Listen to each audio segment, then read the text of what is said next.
Hello, this is Stephen Carter of the Safe Living Today podcast. In this episode, you are going to learn how to stack the survival odds in your favor if you ever find yourself in the middle of a terrorist attack. First, a question. Who is this podcast for? If you are keen to keep you and your loved ones safe in your home, online, and when out and about in your world, this is your show. With each episode, I bring more than 40 years' experience as a police officer and trainer, a corporate security director and safety leader for one of the world's largest financial institutions, and years of martial arts training in multiple disciplines. And I bring that experience to each episode for one reason. That is to help keep you and your loved ones safe. Let's dive into today's episode. On October 31st, a self-proclaimed radical Muslim jihadist drove a rented truck up a New York City bicycle path with the intent of killing as many people as possible. According to a CBS News report, the 29-year-old Uzbekistan native told police he is pleased with his actions and he is unapologetic for the attack.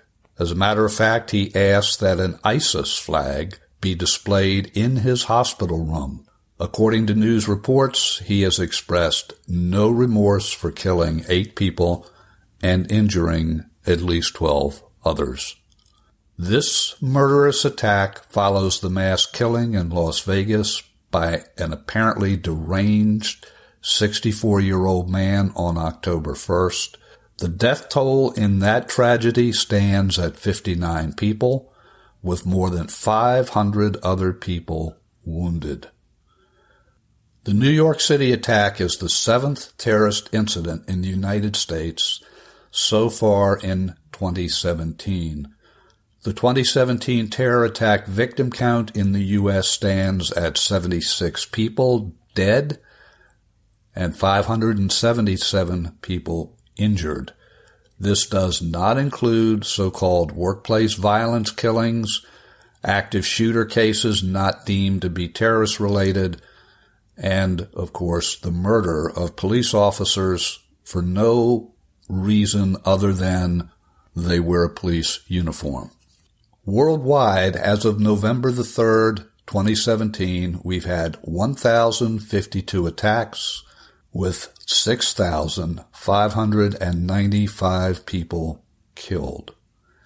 Terrorist attacks and other acts of deadly violence have occurred on public streets, in schools, on college campuses, on military bases, in restaurants, shopping centers, government buildings, hotels, office buildings, in the workplace, and, of course, other locations as well. For example, on November 1st, a man calmly walked into a Walmart in Thornton, Colorado, pulled a handgun, opened fire, and murdered 3 innocent people before fleeing the scene. Each attack is unique as to location, actors, and circumstances. That said, based on lessons learned from these types of incidents over the years, we know there are actions you can take to increase your odds of surviving a terrorist attack. Put simply, you have 3 options: run, hide, or fight. Which of those 3 actions is best depends on the circumstances and where you are physically in relation to the attacker or attackers. To help you develop a survival mindset, we're going to use an acronym with the word ALERT, A-L-E-R-T. So in your mind's eye, please see the word ALERT in big, bold letters. Each letter of the word ALERT represents a survival action. The letters stand for awareness, lockdown, engage, run, and talk. The first letter of the word alert is, of course, A. A stands for awareness. When you're aware, you're paying attention to your surroundings, you're noticing the people around you, you're listening to the sounds in the environment, and you're noticing potential exits and escape routes. In short, you're present, you're aware, and you're paying attention. Let's take an example. When walking on a city street, you're going to want to walk on the sidewalk facing traffic. Your head is up, you're scanning the environment, you're scanning the people, the traffic. You are not looking at your cell phone, nor are you talking on the phone. You are not listening to music or doing anything else that takes your attention away from being fully present and fully attentive. Your cell phone is turned on and it's ready for use in the event you need to call 911 for help.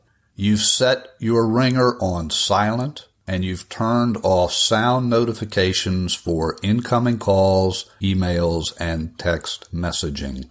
There is nothing more important than being attentive, using what I call attentive vigilance in noticing your surroundings and the people around you. You apply this same level of attention whenever you're outside, in a mall, in a store, a restaurant, or other location where people come and people go. The second letter in alert is L. L stands for lockdown. Lockdown is the same as sheltering in place. This is typically the best action when you know or suspect there is an active shooter somewhere in the building or nearby, but you don't know exactly where that shooter is. If you're in an office building, a school, or other location that has a lockable door, lock the door immediately. If possible, block the door with chairs, with tables, bookcases, or other furniture. The heavier, the better.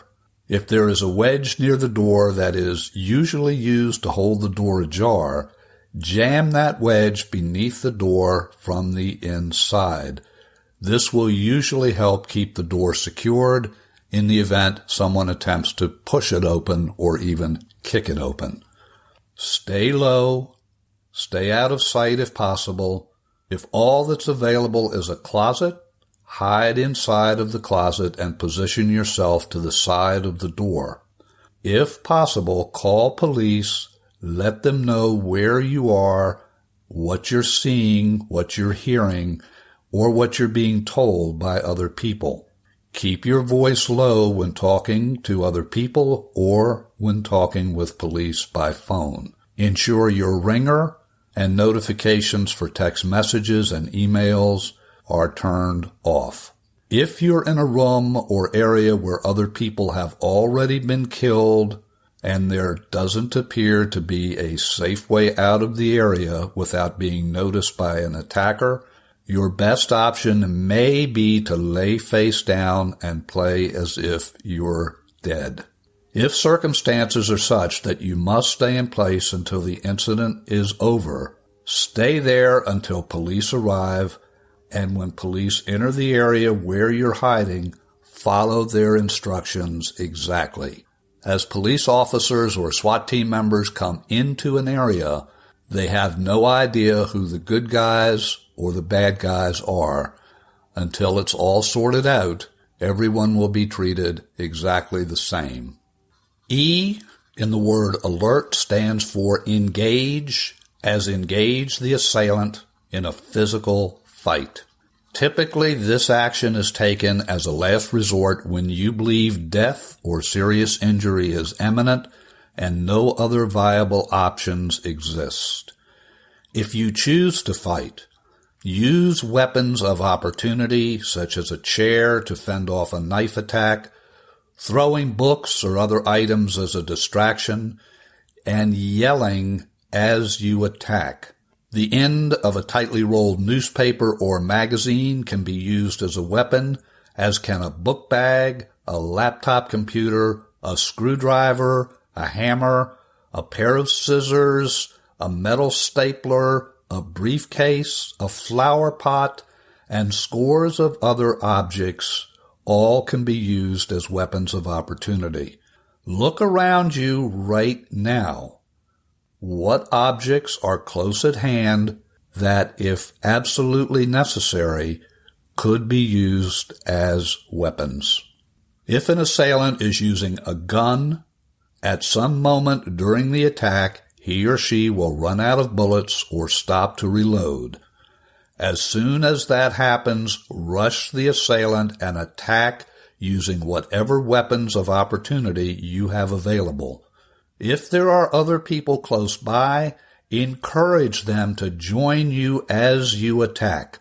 The more people who fight the assailant, the higher the probability he or she will be overpowered.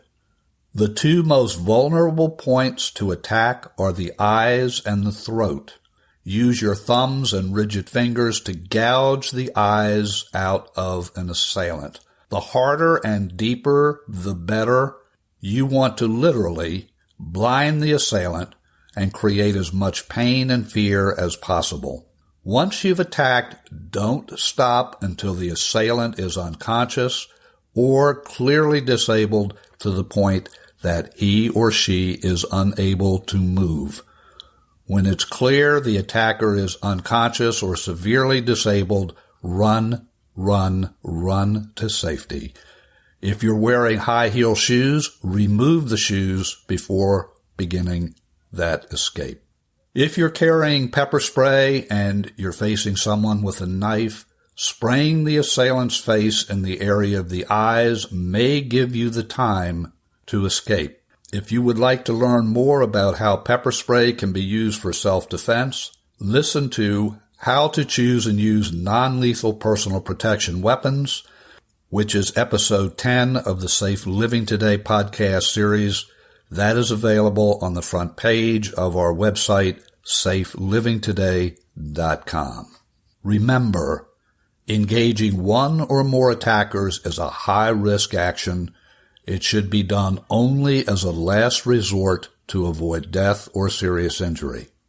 The R in alert stands for run. As soon as you believe it's safe, move as quickly as possible away from the attack scene and do not stop until you're several blocks away. If you're wearing high heels, take them off before running. The more distance you put between you and the scene of the attack, the more likely you are to survive. The T in alert stands for talk. The first person you want to talk to throughout the attack is yourself. Keep reminding yourself to stay calm, stay focused. Avoid using the negatives such as don't panic. Why? Because the operative word is panic. That is what your brain will hear and very likely act on. Repeated single-word affirmation commands such as calm, focus, and attention will keep you from going into a state of all-out panic. Talk to other people near you if that can be done safely. Encourage others with words such as, "We're okay," and "We're going to do the things that will keep us safe."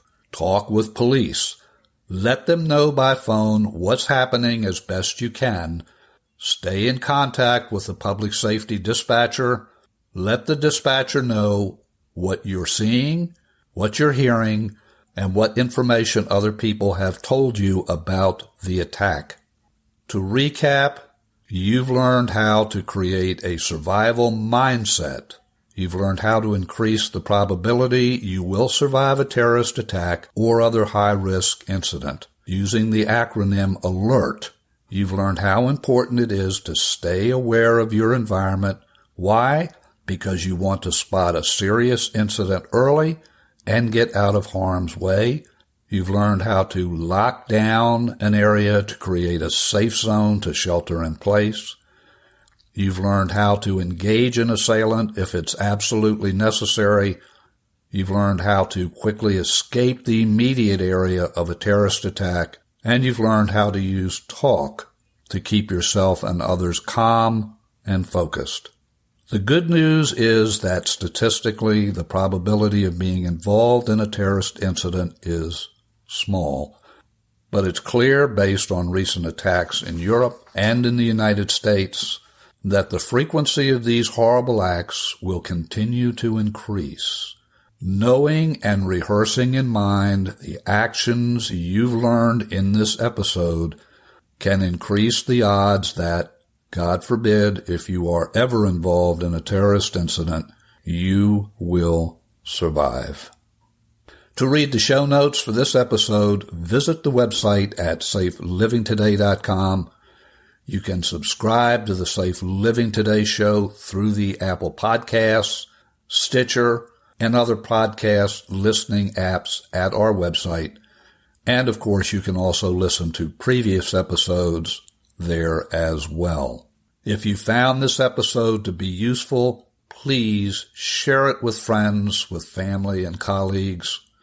To comment on this or other episodes, send me an email at safelivingtoday@gmail.com. Until our next episode, I ask you to please stay safe, stay well, and stay blessed.